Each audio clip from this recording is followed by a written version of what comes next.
Ooltanii bultanii akkam jirtu?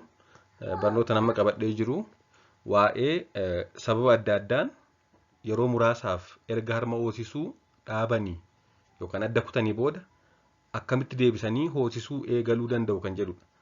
Erga guyyaa muraasaaf yookaan torban muraasaaf harma hoosisuu dhiisanii sababa adda addaan akkamitti deebisanii daa'imman akka isaan harma hodhan gochuu dandeenya kan jedhudha. Akka armaan gadiitti hordofaa. Sababa adda addaan haati daa'ima harma hoosistuu yoo harma hoosisuu dhabde guyyaa muraasaaf keessumaa guyyaa sadan jalqabaa harmi aannaniin waan guutuuf baay'ee kan isaan dhukkubuu fi akkasumas immoo aannan harma keessaa kan coccobudha jechuudha. Kanaafuu guyyaa sadan jalqabaa dhukkubbii qabaa harmi aannaniin guutee isaan rakkisa jechuudha. Haa ta'u malee torban tokko oliif yoo adda kutte osoo harma hin hoosisiin maaltu ta'a? Aannan sana keessa pirootiiniin jira. Pirootiiniin aannan sana keessa jiru immoo torban tokko oliif daa'imni harma hin taanaan akka harmi aannan hin oomishne ajaja jechuudha. Kanaaf harmi oomishuu dhiisa. Akka kanaan duraa hin dhukkubuu guutee hin cobu jechuudha. Guyyaa sadiif yoo adda kutte hin dhukkubaa hin cobaa torban tokko turraan garuu wanti kun aannan oomishuu dhiisa malee akka kanaan dura rakkisu jechuudha. Osoo harmi aannan oomishuu hin dhiisiin yoo deebisanii hoosisuu jalqabsiisan salphaadha itti deebisuun. Guyyaa lama sadiif karaa deemtee deebitee gaafa hoosisuutti kaatu hoosisuun salphaadha jechuudha. Guyyaa lama sadiif qofa adda kunnaan. Garuu torban tokko lamaaf adda kunnaan harmi aannan oomishuu dhaabnaan aannan oomishuu gaafa dhaabu gaafa deebisanii hoosisuu eegalan hin rakkisa jechuudha. Dafee hin jalqabu oomishuu.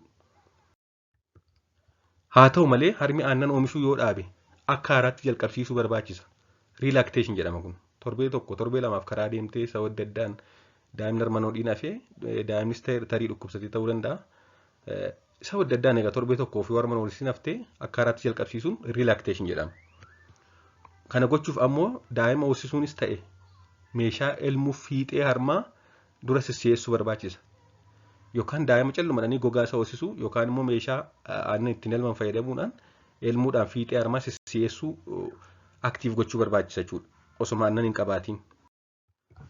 Harmi aannan oomishuu dhaabee yeroo akka haaraatti hoosisuu jalqaban yookaan riilakteeshin jalqaban kana guyyaa muraasaaf harmi sun aannan qabaachuu dhiisuu danda'a. Haa ta'u malee yeroo daa'imni gogaa isaa hodhu yookaan yeroo gogaa isaa elmanii dura maaltu ta'a? Dura qaamni haadhaa aannan hormoonii aannan akka oomishamu taasisu harma keessatti hormoonii harmi ishee akka aannan oomishu taasisu kan piroolaaktiin jedhamu akka oomishu taasisa.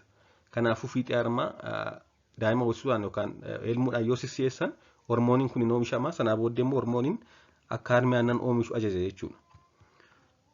Sanaa booda oomishni aannanii haguma daa'imni baay'inaan hodhaa deeme yookaan haguma haati baay'inaan elmaa deemte dabalaa deema. Amma harmi aannan oomishu haguma baay'ina daa'imni hodhu yookaan haguma baay'ina haati elmituutti hundaa'a jechuudha. Sanaa booda takkaa hormooniin kun oomishamnaan. Amma yoo daa'ima hoosisan yookaan amma yoo harma isaanii elman hangi oomisha aannanillee dabalaa deema jechuudha. Akkuma beektan egaa daa'imni yoo harma gogaa yookaan harma aannan hin qabne qofaa hoosisan diduu danda'u. Yeroo akkasii egaa daa'imni akka harma hodhuu hin dinneef maal gochuu qabu? Aannan biroo fakkeenyaaf aannan loonis haa ta'u aannan daakuu kan foormulaa akka isa waan harma haadhaa keessaa ba'aa jirutti akkuma suuratti argitan kanatti harma irratti cobsuudha. Daa'imni akka harma duwwaa hodhuu hin dinneef aannan biroo daa'imni dhugu suuta fiixee harmaatti cobsuun akka waan aannan harma sana keessaa argataa jirutti waan yaaduuf daa'imni suni callumadhee hodhuutti fufa. Hodhuutti fufuun kun immoo hormoonii kana moora akka oomishamu taasisa. Kun immoo moor piroodakshinii isaa dabala akkasitti coccobsaa barsiisuu qabna jechuudha. Akkasuma ta'ellee daa'imman hedduun harma gogaa hodhuu ni didu. Ittuma coccobsinee illee diduu danda'u. Kanaaf maal gochuu qabdi haati? Elmuudhaan xuuxxoodhaan kennuu yookaan immoo maal gochuu qabdi? Akka isa waan xuuxxoo hodhaa jirutti takka xuuxxoo mi'eeffannaan ijoolleen ishin jedhan harma hodhuutti deebi'u. Takka ijoolleen xuuxxoo mi'eeffannaan deebanii harma ishin jedhan waan ta'eef yookaan aannan isaanii elmanii xuuxxoodhaan kennuudha yookaan immoo haguugduu fiixee harmaa fayyadamuudhaan harma shaakalsiisuun barbaachisaadha. Akkamitti akka haguugduu fiixee harmaa fayyadamanii daa'imman akka harma hodhan taasisan kanaan dura jedheen ture isa ilaaluu hin danda'amu. Erga takkaa dhiisanii booda deebi'anii guutummaatti harma hoosisuu yeroo hagamii fudhata kan jedhu gaafiin yeroo hedduu ni ka'a. yeroo hagamii keessatti akka sirriitti harmi aannan kennu kan murteessu maadha? Tokko yeroo hagamii hoosisuu adda kutanii turan kan jedhudha. Guyyaa muraasa adda kutanii turan taanaan itti deebisuun salphaadha. Aannanis oomisha isaa deebisee cimsee itti fufa. Turaniiru taanaan immoo ni tura. Akkasumas immoo kan murteessu garbiraan maadha? Hagam dafanii hoosisanii yookaan hagam dafanii elman kan jedhudha. Amma ammaa yoo hoosiste takka adda kuttee deebistee gaafa itti deebistu amma ammaa yoo hoosiste yookaan amma ammaa yoo elmite oomishni isaas dabalaa deema jechuudha.